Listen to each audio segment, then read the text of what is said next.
I'm here at Geopolymer Institute in Vegas after the World of Concrete event.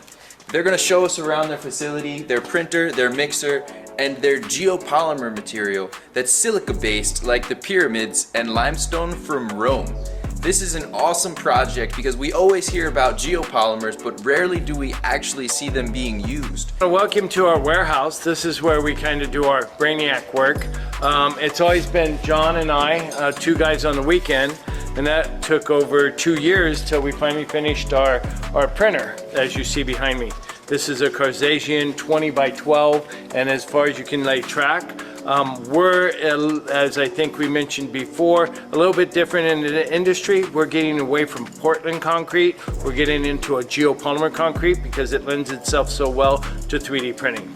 So I want to share, this is available, that we are making them for different clients. However, handling the geopolymer is a little bit different than Portland because it's a different chemistry. I don't know if we talked about the Portland before, the difference between Portland and geopolymer, but I'll do it real quickly for us. Portland binds, glues together through calcium, and it's not a really good bond. They heat it up and then make it into clinkers to make the Portland concrete. It's only been around for 98 years, under 100 years. With that in mind, we bind with silica, glass, and it's a much better bond, but the chemistries are different. You have a hydrant that uses water, and we don't use water. We do have a what you would call a syrup or a liquid glass.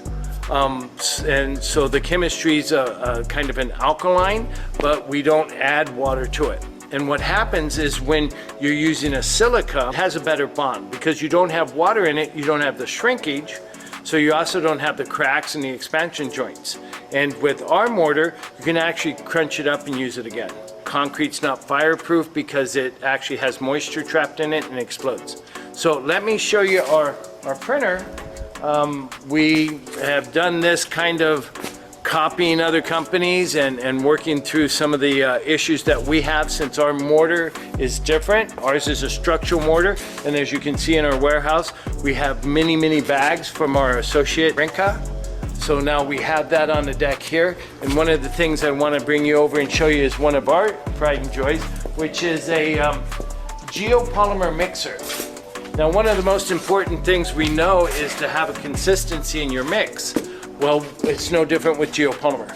So what we've done is we've designed our own mixer, which is a self-feeding computerized mixer. It will hold over 1,000 different recipes, and it's a touch screen.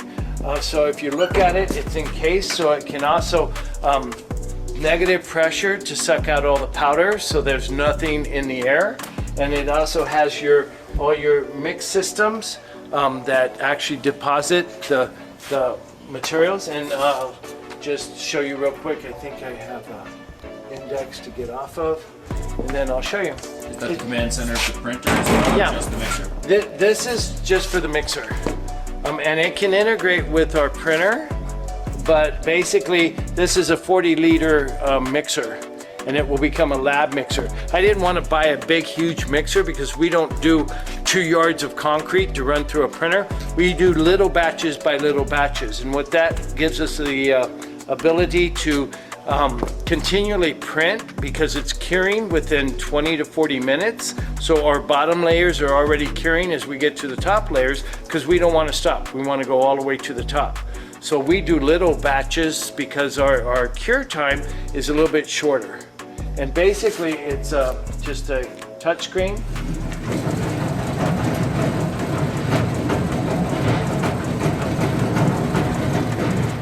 And these are designed and built through our company, and it has some really good technology. Can you explain the name? Viola is actually one of our associates' name of their children. All our equipment is named after our children. The reason that we do that is because most of this work is for our kids. We're really committed to doing a different technology to help clean the environment instead of making it worse. So we lose a lot of time to spend with our children. So in our way, we honor our kids. And this is Viola. This is Alex's daughter. He's our formulator. That's kind of why we have these names on our equipment, as you can see when we go around. Crystal and Viola. It's our kids. Very thoughtful. Well, it's where we're at. We're all about our future generations, not just our children, but our grandchildren for myself, and then great-great-grandchildren that we'll never meet, but we are actually committed to helping save the environment so they have the way to live that we have now.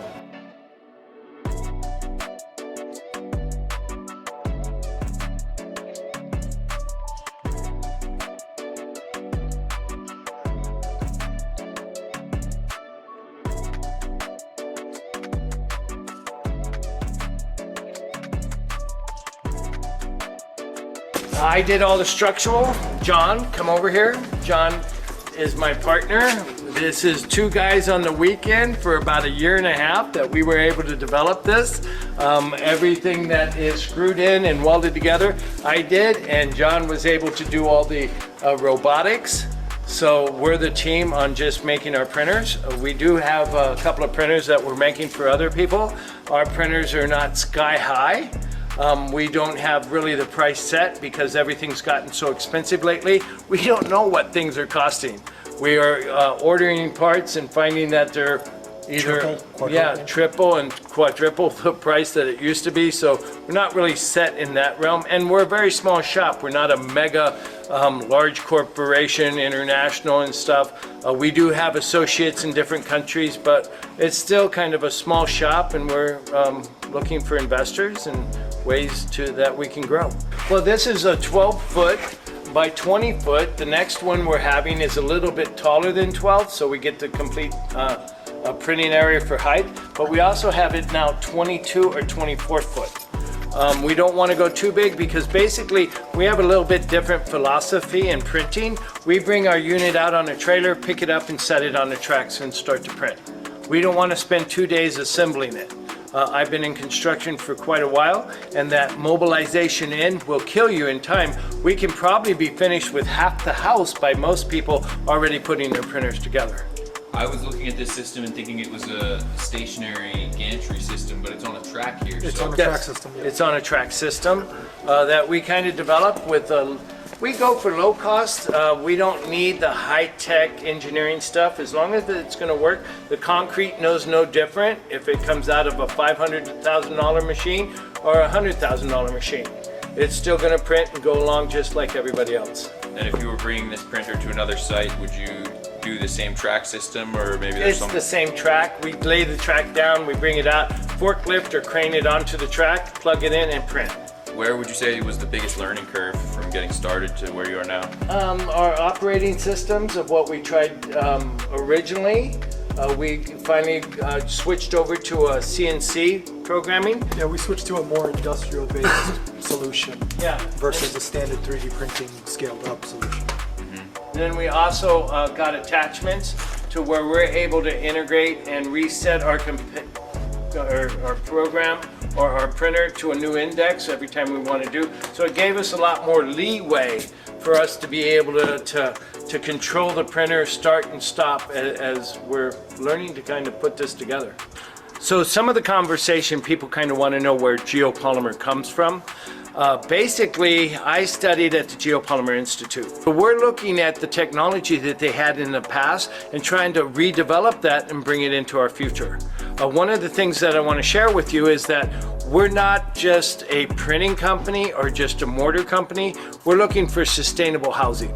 And behind me, what you'll see is these are aquaponic systems that we put together. Because basically, the houses that we're going to be printing, we're going to put an aquaponics into it so that your house actually grows food for you. We're talking about a net zero house, and then you can grow whatever vegetables. Right now we have Malaysian shrimp. This tank is going to be for tilapia, so that would be integrated into your house and you would be able to feed your fish off your iPhone. So this is, we get into a lot of strange technologies. Obviously we're into a different concrete. We're looking at different ways of mixing. So we're not I guess what you'd call your standard brand. We're kind of off the chart, so to speak. You can look at our shrimp down here if you like. They're Malaysian shrimp. They do get to 12 inch. We have a little guy back there. It's a little bit cloudy today, but they're all kind of hiding in here. You see them down there? Yeah, I see one on the BBC. Yeah. So this will, and there's a lot more in here, but this tank's not used yet. So it's just something that I thought would be more sustainable for people to be able to have more control of their lives, because I believe that this generation is kind of being handled a difficult situation. And what we're looking at is if we can lower the cost in housing and we can make it a sustainable house, and we can also integrate food, you have more control over the aspects of your life living upon the earth in a positive manner than other generations in the past. And that is our goal, is kind of an eco home or eco situation to be able to use technology to develop a new style of living.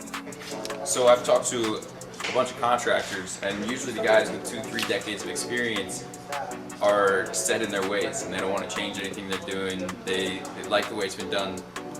Is there an experience you've had in the past where you had a positive interaction with innovation, technology that made you comfortable pursuing this route, or you just felt like it was the time?